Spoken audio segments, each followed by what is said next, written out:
Hello, everyone. I am Luminous Zero. I'm here to give you my 4 tips for new players as well as returning players um, before the Edge of Fate comes out. I think this was gonna be a nice little, video, kind of giving that everything gonna be kind of changing and, enough to the new expansion. So for number one, for new players, before you enter the Edge of Fate content, it's best to do all of the story quests. That is basically like Shadow Keep, Beyond Light, Lightfall, Witch Queen, and the Final Shape. Because going through these stories, you'll have a better understanding of what the characters are. Because some of them are returning, you kind of understand what's kind of going on. Because pretty sure down the line of the Edge of Fate content, we're gonna have some sort of like snippet of what happened back then. And also with everything, there are some weapons, exotics, as well as subclasses unlocked behind these stories. So you kind of just want to get your everything done before you go into the Edge of Fate content, because basically you should be going in around between 1 and 2 subclass, and then all ultimately gonna be locked in with those 2 subclasses. And sometimes a lot of these content have modifiers for Void, Solar, Arc, Stasis, Strand. Do you want to just get everything done, have everything at your disposal, and then you can start making your crazy build. For number 2, just kind of go back to what I was saying. For number 1, get everything unlocked, get everything at your disposal. One of the biggest thing I think a lot of people, especially me, that have been playing the game for so long, is that we kind of have ingrained ourselves into what we call the meta. I suggest that anyone that is returning, don't worry about it. New players, definitely do not worry about it. The reason I say this because a lot of times in Destiny, people had different play styles. People have different ways of doing things. It's not always the highest DPS. In fact, it's always about survivability as well. And the only way to know how to survive is how you play the game. Are you a punchy titan? Are you a dodgy warlock, or you're just a hunter that just likes to dodge, or a hunter that just likes to be up front? It really doesn't matter what class you play, no matter what subclass it is, all based down to you, the player. And it's best to try every weapon, everything that you want to try out, because sometimes people just like one weapon and the other people don't like another weapon, and there's no wrong answer to that. The meta is just there for just to get the game done faster, the highest DPS, little bit of availability. But a lot of times, especially for me, I don't always follow the meta, and I still manage to do a lot of things in this game. So take it with someone who's been playing this game for over 10 plus years. Do not have to worry about the meta. Get yourself done with story, then get yourself having fun with the game, and then eventually down the line the meta will start coming towards you, where you're like, okay, I'm stuck at this thing. Maybe I'll watch a few videos, few content creators on how this particular build actually function, and then next you're tweaking a few things here and there. A lot of times that's what I do. Sometimes I'll be like, I don't know, this build doesn't work for me. Find out it's like tweak a couple of mods and weapons, and then I do a different weapon that they suggested, and then I still manage to do what I need to do with that build. So for number 3, this is like a sort of like a touchy subject, because it really can go both ways. It really depends on you. My suggestion for this is that kind of just leave your vault empty. If you have a full vault with a lot of things, kind of break them down to like, what do you really need for the Edge of Fate content? Because with the Edge of Fate, we're getting basically new tier system, perks, as well as a new armor system will have perks on them. So you will kind of have new ways to actually build crafting. Essentially, you might have a raid build, a dungeon build, an arc build. There's going to be so many ways to have armors, and that going to be kind of be in your vault, depending on what you want to do, because we only have limited spots on our character anyway. So you're not gonna have all your builds on your character, and some that are just gonna be in your vault. Things deal with weapons. With a thing like pierce systems were, being introducing from 1 to 5. We have been told that what we have now is between 1 and 3. So where are we going in with no idea on how to get tier 4 or tier 5?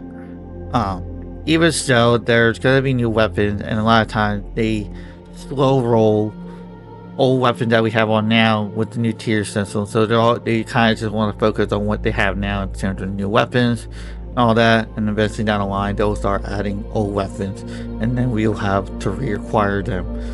It's always best to kind of keep anything that's crafted. If they're high crafted level.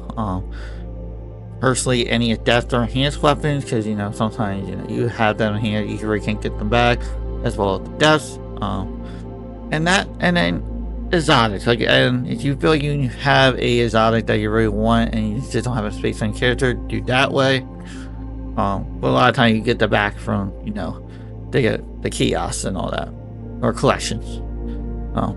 But this is kind of like a touchy job because we're not getting new vault spaces until Renegade, which is the second expansion, and that isn't until like down close to the end of the year. So basically, you'll be going in with a lot of stuff.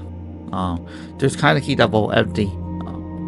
Then I personally don't worry about having to keep them all. Like I said, anything that you think you have in high enhanced numbers, a death, and anything that's crafted that you have high numbers on, keep them. And once as the fate comes in, a lot of stuff will come. Like I said, for armor, which with their perk system. It's gonna be a brand new game, and you don't have to worry about things. Yes, it kind of does suck that you work so hard over the year to get those weapons, but this is kind of like a new era of Destiny. The kind of like I said, that's why it's a touchy subject. But it's better to have an empty vault than going in and spending an hour and realizing that you could have done this sooner. That's what happened to me a few expansions ago. So yeah. Lastly and whatnot. I want to talk about my tip number 4 before I get into that. All of the people I mentioned will have their handle in the description. This is just my 4 people in communities who I think you guys should get to know, interact, and enjoy Destiny all around. My first one is a longtime friend to D1, and that is the Vertical Vixen. She has been what I believe the foundation of what helping players should be. Her crew V4V helped many people from New Light to Nightfall. They have been a tremendous help in the community. They even even help parents and their kids get stuff done, and old people and their grandchildren. Like, they are helpful all around. If you haven't got a chance, please do so. Secondly is my good man Stink Knight, aka Steve. He has been a good friend, as well almost like a mentor in my content creation journey. He has undoubtedly had created a community that is still positively back. That doesn't matter what needs to be done. There's always people to do stuff.